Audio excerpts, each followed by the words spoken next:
গেল ৯ সেপ্টেম্বর মধ্যরাতে ঠাকুরগাঁও সদর উপজেলার সালন্দর মাদ্রাসা পাড়ার আয়শা সিদ্দিকা মাদ্রাসা থেকে পালিয়ে বের হয়ে যায় জান্নাতুল ফেরদৌস তামান্না, আয়শা সিদ্দিকা হাসি ও জুই নামে ৩ ছাত্রী। অভিভাবকদের দাবি, মাদ্রাসা থেকে বেরিয়ে জেলা শহর পেরিয়ে রোড স্টেশনের দিকে যায় তারা। রাত গভীর হওয়ায় ঠাকুরগাঁও রোড আবাসিক হোটেলে গিয়ে ওঠেন ৩ ছাত্রী। এই সময় দায়িত্বে থাকা হোটেলের ম্যানেজার প্রশাসনকে না জানিয়ে কয়েক ঘন্টা রেখে তাদের বের করে দেন। সিসিটিভির ফুটেজেও সেটির প্রমাণ মিলেছে। ৩ ছাত্রী নিখোঁজের পরের দিন মাদ্রাসার শিক্ষক ও আবাসিক হোটেলের ম্যানেজার সহ ৪ জনের নাম উল্লেখ করে সদর থানায় মামলা করেন নিখোঁজ এক ছাত্রীর বাবা। তারপরেও সন্তানদের খুঁজে না পেয়ে প্রশাসনের দ্বারে দ্বারে হন্য হয়ে ঘুরছেন অভিভাবকরা। সঠিকভাবে এগুলো তদন্ত করা হয়নি বিধায় এখনো মামলাটা ঝুলে আছে। আমার মেয়ে গভীর রাতে ওদের কূটনৈতিক কারণে যেভাবে হোক আমার মেয়েটা চলে গেছে। আমাদের বাচ্চাগুলো স্টোর রুমে রাখা হয়েছিল, সেখান থেকে বাচ্চাগুলো নিখোঁজ হয়েছে।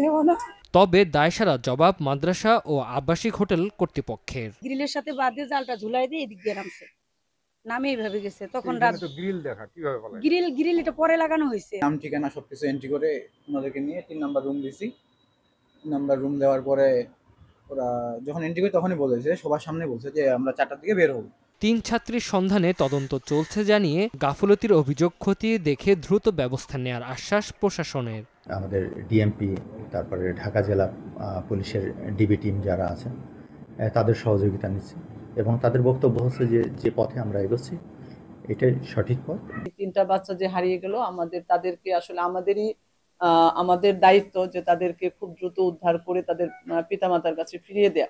নিখোঁজ হওয়া ছাত্রীরা হলো দিনাজপুরের বীরগঞ্জ উপজেলার মুরারিপুর গ্রামের শাহজালালের মেয়ে জুই, একই উপজেলার জাহাঙ্গীর আলমের মেয়ে জান্নাতুল ফেরদৌস তামান্না এবং ঠাকুরগাঁও সদর উপজেলার গোবিন্দনগর এলাকার রবিউলের মেয়ে আয়শা সিদ্দিকা হাসি।